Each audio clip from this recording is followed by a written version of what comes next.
और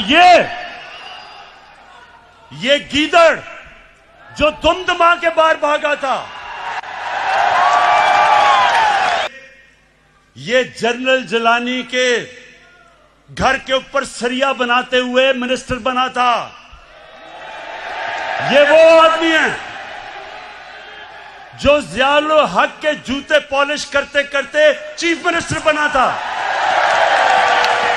हिंदुस्तान को नहीं पता कि जब जनरल ज़िया ने इसको गोद में बिठा के मुंह में दूध की चूसनी लगाई थी इसके मुंह में,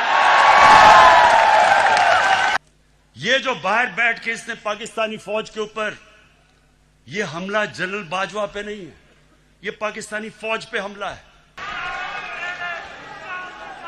अच्छा, अब मैं जरा जो कल सर्कस हुई थी उसके ऊपर बात करना चाहता हूं, लेकिन चुप करके सुनिए।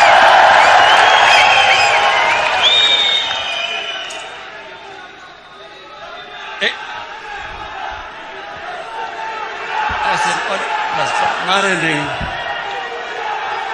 आप एंजॉय नहीं करेंगे अगर आप सारा वक्त नारे मारते रहे। आप कैसे एंजॉय करेंगे? यकीन करें, आप ये जो मैं सर्कस के ऊपर बात करूंगा बड़ा एंजॉय करेंगे, ये मेरा वादा है आपसे।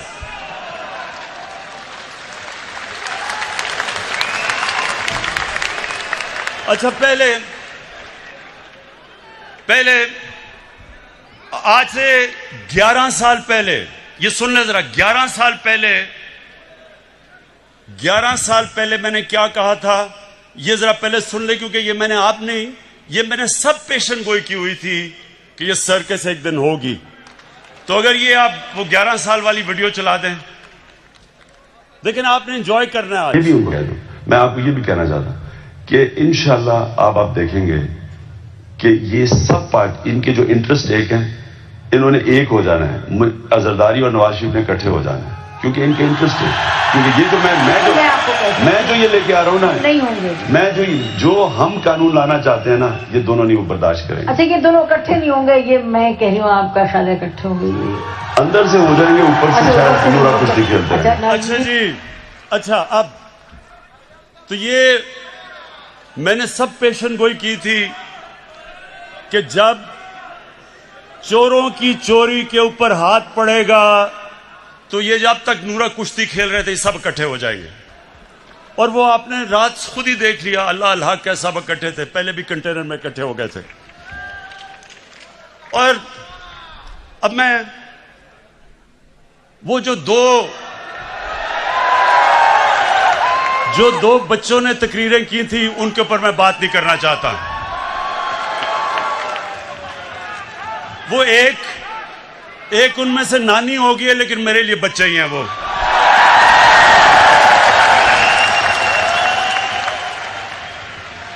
उसकी वजह है, सुने टाइगर्स, उसकी वजह है। देखें,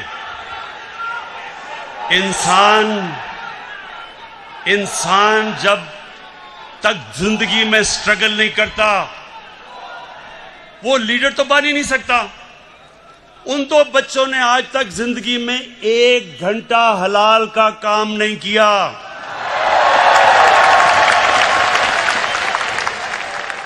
वो आज जाके लेक्चर दे रहे हैं दोनों। 1 घंटा उन दोनों ने पैसे बनाने के लिए हलाल का काम नहीं किया। पले किसके ऊपर हैं? अपने दोनों बापों की हराम की कमाई के ऊपर पले हुए हैं। तो उनके ऊपर तबसरा करना फजूल है। लेकिन जो और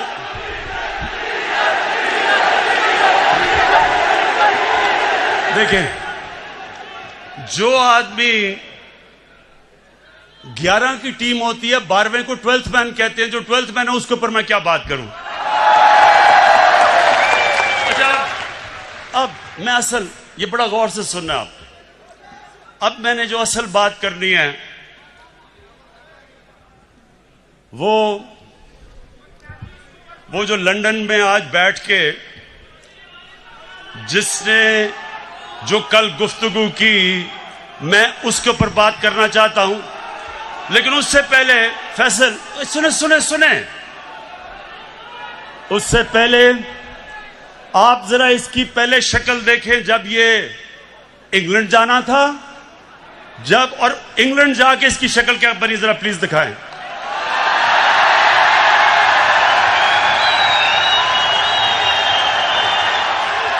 ये वही इंसान है।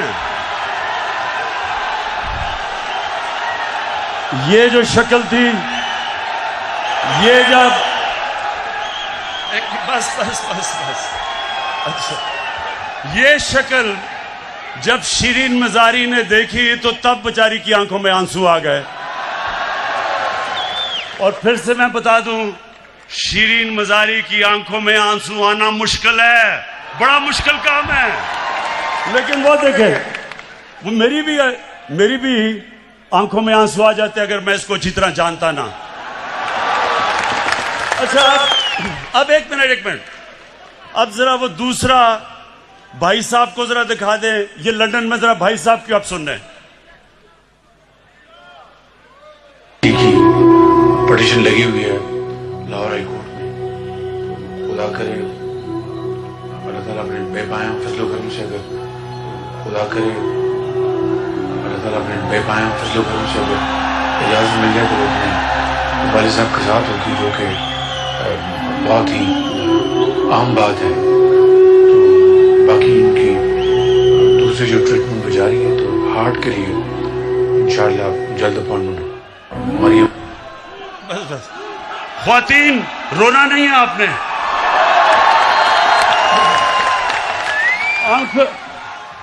अपनी आंखों के आंसू पोंछ लें। ये बॉलीवुड भी ऐसी कोई एक्टिंग नहीं कर सकता जो अभी एक्टिंग किया है। अब सोचे सुने, अब सोचे कि हमारी कैबिनेट के सामने ये एक्टिंग जब हो रही थी, शीरीन मजारी रोना शुरू हो गई, तो हमने इसको वापस ही बाहर ही जाने देना था। लेकिन आज मैं सिर्फ ये कहना चाहता हूं, जो इसने जबान इस्तेमाल की पाकिस्तान के आर्मी चीफ के खिलाफ और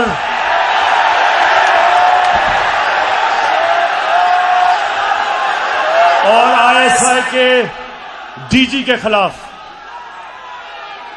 मैं आज इसके ऊपर खास बात करना चाहता हूं।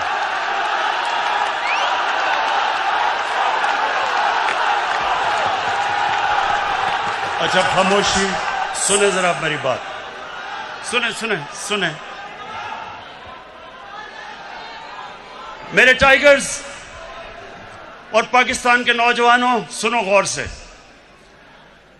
बर्रे सगीर की तारीख में कभी भी ऐसी हिंदुस्तान में हुकूमत नहीं आई जो मुसलमानों से और पाकिस्तान से इतनी नफरत करती है जितनी नरेंद्र मोदी की हुकूमत करती है। हमारे फौजियों के ऊपर मुसलसल हमले हो रहे हैं। हर रोज हमारे फौजी अपनी जान की कुर्बानियां दे रहे हैं। परसों 20 पाकिस्तान के सिक्योरिटी फोर्सेस के लोगों ने शहादत पाई, 20 लोगों ने।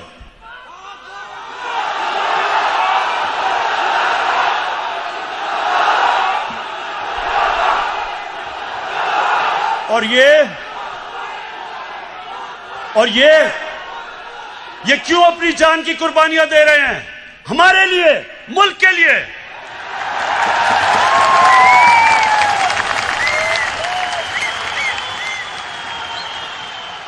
और ये गीदड़ जो दुमदमा के बाहर भागा था, वहां बैठ के आर्मी चीफ के ऊपर जो उसने कल जुबान इस्तेमाल की और डीजी आईएसआई के ऊपर, सुने गौर से मेरी बात, मैं थोड़ा सीरियस आपसे बात करूंगा। ये वो नवाज शरीफ है जो आज फौज के ऊपर और फौज के सरबराह के ऊपर इस तरह की जो जुबान इस्तेमाल कर रहा है, आपको याद नहीं होगा क्योंकि आप तो तब पैदा भी नहीं हुए थे। ये जनरल जिलानी के घर के ऊपर सरिया बनाते हुए मिनिस्टर बना था। ये वो आदमी है जो ज़ियाउल हक के जूते पॉलिश करते करते चीफ मिनिस्टर बना था।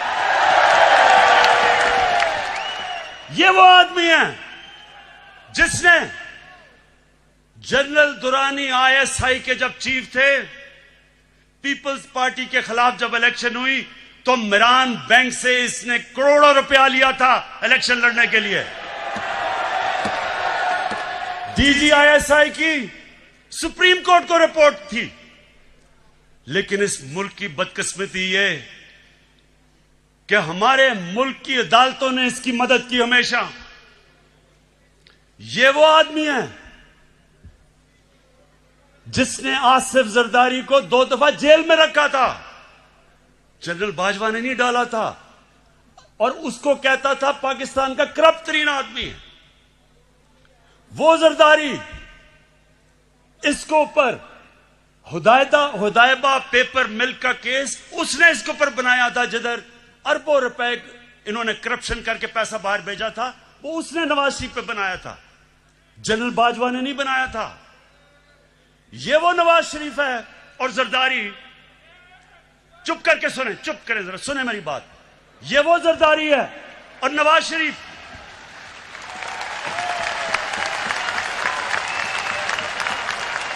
इसने इसके ऊपर, इन दोनों के ऊपर एक किताब निकली थी, उसका नाम था कैपिटलिज्म्स अकिलीज हील।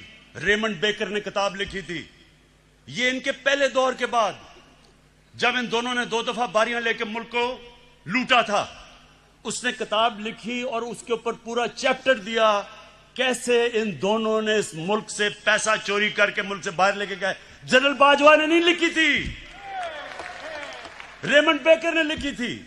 उसके बाद 3 और इनके ऊपर किताबें हैं जिनमें आप पढ़े हैं कि इन्होंने इस मुल्क से कैसी गद्दारी की। एक ओबामा's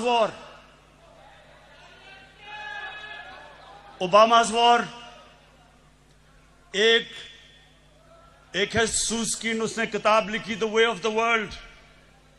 उसमें वो क्या किताब में कह रहा है कि बिलावल को उनकी वालदा टेलीफोन करके सीआईए ने उसका टेलीफोन टैप किया, बैंक अकाउंट्स बता रहे थे कि किन किन बैंकों में पैसे पड़े हैं तुम्हारे बारे। जो बाहर, अब जरा गौर से सुने मेरी बात, क्योंकि मैंने बाहर एक केस लड़ा हुआ है, हर जाने का केस बाहर लड़ा हुआ है इयान बोथम के खिलाफ और जीता था केस। वहां सुने वहां क्या होता है, वहां जब आप कोई किताब लिखते हैं, 4 किताबें मैंने बाहर पब्लिश करवाई हैं, एक एक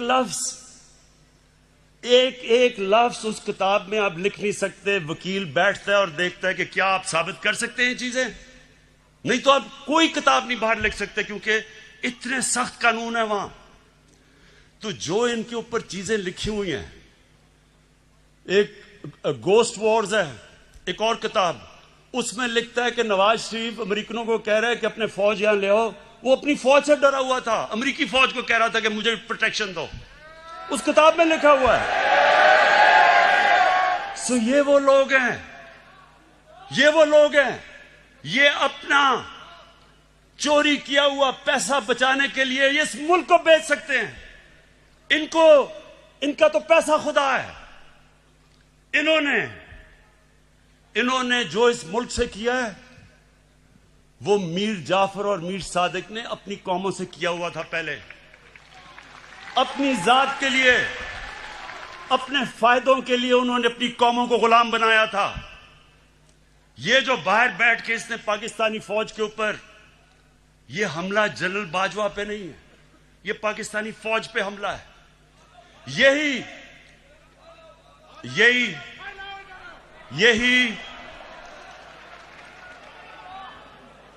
यही बात नरेंद्र मोदी कर रहा था। जब नरेंद्र मोदी ने बार बार स्टेटमेंट्स दी कि हमें नवाज शरीफ पसंद है, लेकिन हमें जो पाकिस्तान का आर्मी चीफ है वो दहशतगर्द है।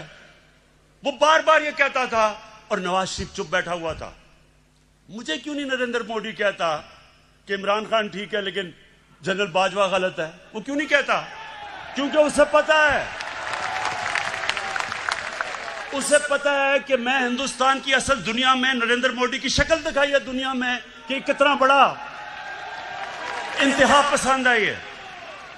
सो ये जो आज इसको हिंदुस्तान अखबारों के अंदर जो तारीफें हो रही हैं नवाज शरीफ की, बड़ा जी जमहूरी आदमी है, ये फौज को कह रहा है कि अपना काम करो क्योंकि नवाज शरीफ जमहूरी है। क्या हिंदुस्तान को नहीं पता कि जब जनरल जिया ने इसको गोद में बिठा के मुंह में दूध की चूसनी लगाई थी इसके मुंह में, इसकी जमहूरियत? क्या हिंदुस्तान को नहीं पता कि ये वो वजीर आजम है जिसने डंडों से सुप्रीम कोर्ट के ऊपर हमला करवाया था? और फिर जुल्म देखें कि बाकी जुडिशरी को ब्रीफ केस देके खरीदा था। ये वो नवाज शरीफ है जो आज बड़ा जमहूरी बन रहा है। ये वो नवाज शरीफ है जो टेलीफोन कॉल करके कहता था जस्टिस क्यूम इसको 3 साल नहीं बेनजीर को 5 साल सजा दो। ये वो है आदमी, ये वो है जो पिछला नैब का चेयरमैन कमर जमान जैसा करप्ट आदमी उसको चेयरमैन बना के अपने केस बंद करवाए।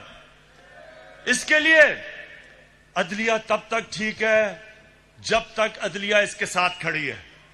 हुदैबा पेपर मिल का ओपन एंड शट केस जब बंद होता है, अदलिया बंद करती है, तो अदलिया बहुत अच्छी है। जब 5 मेंबर बेंच अदलिया का पैनमा के केस में इसको सजा देता है तो क्यों निकाला करके दौरा करके अदलिया को बुरा भला कहना शुरू कर देता है? क्या पैनमा का केस जनरल बाजवा ने किया था?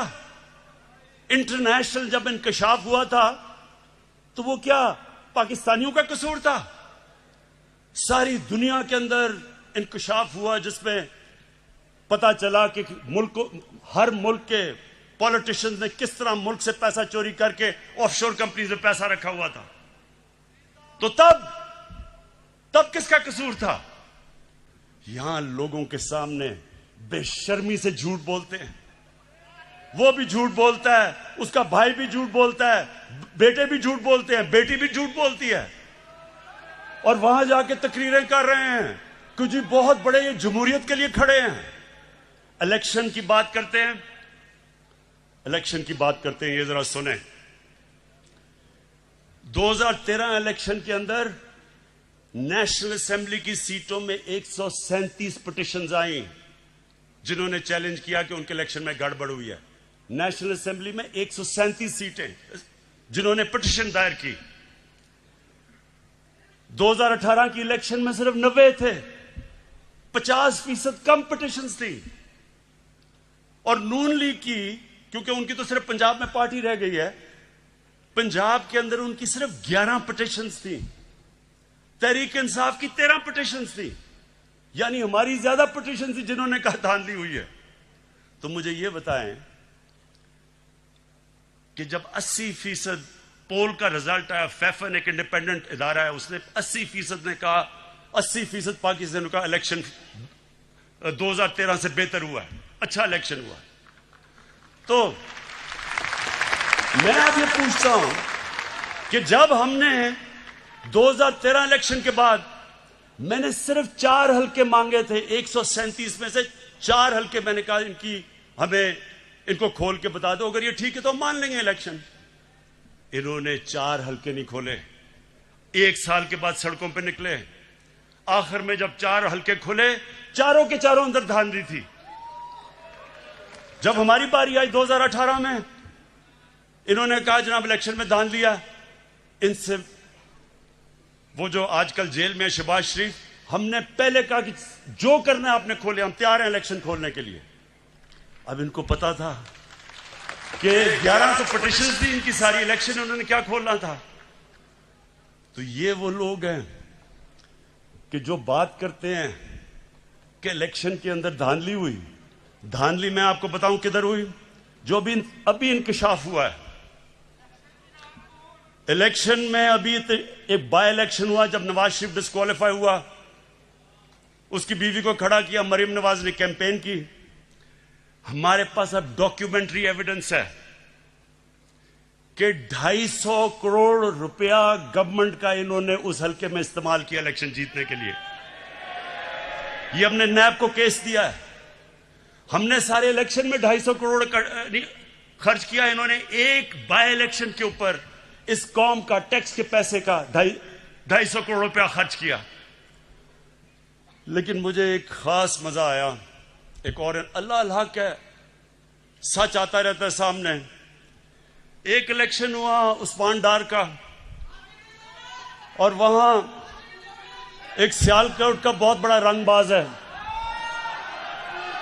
बड़ी बड़ी बातें करता है, बड़ी बड़ी बड़ी छाती निकाल के बड़के लगाता है। लेकिन पता क्या चला कि इलेक्शन की रात को शाम को 8 बजे रंगबाज ख्वाजा टेलीफोन कर रहा है जनरल बाजवा को, जनरल साहब मैं इलेक्शन हार रहा हूं, मेरी मदद करें। आंसू गिर रहे हैं, जनरल साहब मैं तबाह हो जाऊंगा, मेरी मदद करें, मैं इलेक्शन हार रहा हूं उस्मान डार से। मेरे पाकिस्तानियों, मेरे टाइगर्स, मेरी अब आखिर में गौर से आपने बात सुननी है। अब तक ये जो ऑपोजिशन है, इन्होंने एक इमरान खान देखा है। आराम आराम से मैं इनको कहता था अच्छा जी प्रोडक्शन ऑर्डर देना है तो चलो बुला लो असेंबली में, और इस तरह की चीजें। ये जो आप सुने जरा, ये जो अब आप इमरान खान देखेंगे, ये एक मुख्तलिफ इमरान खान आने लगा। सबसे पहले किसी किस्म का प्रोडक्शन ऑर्डर किसी डाकू को अब नहीं मिलेगा। शहबाज शरीफ के ऊपर अभी जो चीज सामने आई है, 23 अरब रुपए की इसका करप्शन का इंकशाफ हुआ है। कभी चीनी वाले तो कभी किसी के नाम पे 23 अरब रुपया भी पकड़ा गया है। जब तक अदालतों में पूरी तरह यह जवाब नहीं देगा, कोई किस्म का इसको प्रोडक्शन ऑर्डर नहीं मिलेगा, और ना ही किसी और डाकू को मिलेगा।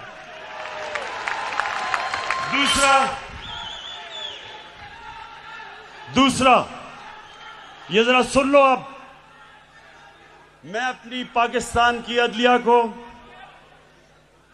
और हमारी नैब को एक पैगाम आज देना चाहता हूं। देखें, लोग तंग आ गए हैं, लोग इंसाफ की इंतजार कर रहे हैं, लोग चाहते हैं कि इन चोरों से पैसा मिलके वापस अवाम के पास आए। लोग, पाकिस्तानी कौम इंतजार कर रही है कि केस कब अदालत में कंप्लीट होंगे।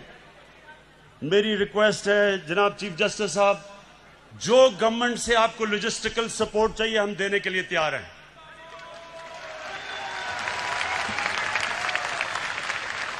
जिस तरह की आपको हमारे से मदद चाहिए हम आपको देने के लिए तैयार हैं, लेकिन खुदा के वास्ते डे टू डे हेयरिंग करके ये केसेस खत्म करें। इनकी 30 साल से मुल्क को चोरी कर रहे हैं, इनकी अब से तो नहीं केसेस आए, लेकिन वो केसेस के फैसले ही नहीं होते। और मैं नैब को भी कहता हूं कि नैब आपने कई जगह बड़ा जबरदस्त काम किया, लेकिन खुदा का वास्ता है कि केसेस को मंतकी इंजाम तक तो पहुंचाओ। आप हमारे से जो मदद चाहते हैं हम देने के लिए तैयार हैं, लेकिन कौम इंतजार कर रही है कब इस कौम का लूटा हुआ पैसा वापस मिलेगा। गवर्नमेंट, ये मैं आज फिर आपके सामने अब रख रहा हूं कि जो नया इमरान खान, एक तो नया पाकिस्तान है, एक नया इमरान खान बन गया। कल किसकी तकरीर सुन के जो उसने जबान इस्तेमाल की है उस गीदड़ ने, मैं ये आज अब फिर कहता हूं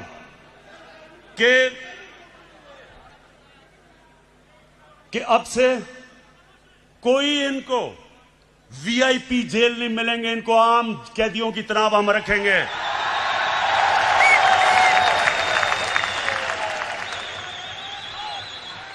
ये जो सारी जो कल सर्कस थी, ये सर्कस को मेरा पैगाम है कि देखें, आप सारे तो कभी किसी का कंधा पकड़ के आया, कभी कोई जलानी ने बना दिया, किसी ने कागज का टुकड़ा दिखा दिया कि जी मुझे तो मेरी वालदा की वजह से पार्टी मिल गई है।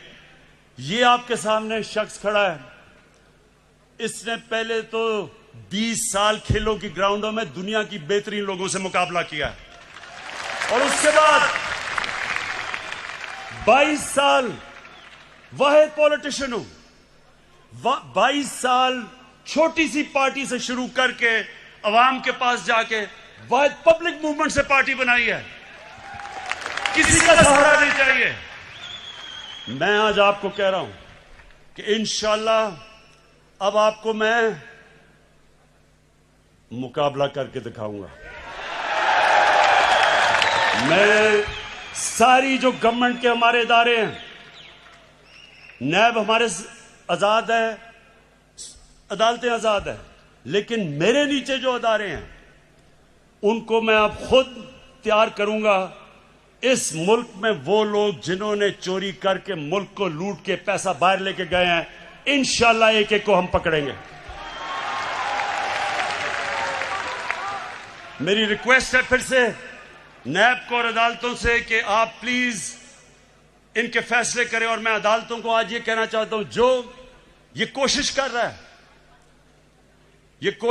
है अदालतों के अंदर इंतशार फैलाए, किसी जज का नाम ले रहा है, ये कोशिश कर रहा है फौज के अंदर इंतशार फैलाए, डीजी आईएसआई और आर्मी चीफ की बात कर रहा है कि फौज के अंदर इंतशार हो जाए, ये कोशिश कर रहा है कि बाहर जो एंटी पाकिस्तान फोर्सेस हैं उनके अंदर ये नुमाया हो जाए, जिसमें इसको पता है कि जो इजराइल की और जो हिंदुस्तान की लॉबी वो अमेरिका में सबसे मजबूत है, उसको अपील कर रहा है।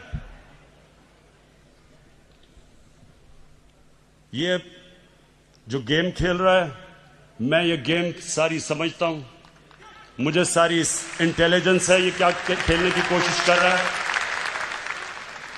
और मैं इसको ये बताना चाहता हूं कि मुझे तो कोई फर्क ही नहीं पड़ता कौन सा आर्मी चीफ हो या कौन सा आईएसआई का डीजी हो, मुझे तो फर्क ही नहीं पड़ता, क्योंकि मैंने तो कोई पैसे चोरी नहीं कर रहा या मेरी कोई बाहर जायदाद नहीं, मुझे तो खौफ किसी से नहीं है। लेकिन जो जनरल बाजवा ने जिस तरह इस हुकूमत की मुश्किल वक्त पे मदद की, जिस तरह उसने हमारे साथ, मैं ये कहना चाहता हूं आज हमारे साथ अभी कराची में मदद की जब बारिशें आ रही थी, जो हमारे साथ कोरोना के अंदर पूरी तरह मदद की, जो हमारे पास जब एक मुल्क पे पैसा नहीं था, 2 साल पाकिस्तान की फौज ने असल में अपने डिफेंस एक्सपेंडिचर पे काट लिया, क्योंकि उनको फिक्र थी कि पाकिस्तान के पास पैसा नहीं है। कभी ऐसे पहले नहीं हुआ। हर जगह सारी मेरी फॉरेन पॉलिसी को आज पाकिस्तान की फौज और जनरल बाजवा हमारे साथ खड़े रहे हैं। ये जो कोशिश कर रहे हैं कि हमारी फौज और गवर्नमेंट के बीच में दरार डालें या फौज के अंदर इंतशार पैदा करें, नवाज शरीफ, मैं तुम्हें अब ये आज सुन लो मेरी गौर से बात, आज से मेरी पूरी कोशिश है तुम्हें इस मुल्क में वापस लाया जाए। और तुम्हें यहां आम जेल के अंदर डालेंगे, वीआईपी जेल नहीं होगा। गरीब आदमी लाखों की चोरी करे तो वो तो बेचारा जिन हालात में जेलों में रहता है, और जो अरबों पैसा चोरी करके बाहर ले जाए, बच्चे अरबों रुपए के घरों में रहें और वो जाके वीआईपी जेल में ठहरे, तुम वापस आओ तो मैं देखता हूं तुम्हें हम कैसे रखते हैं।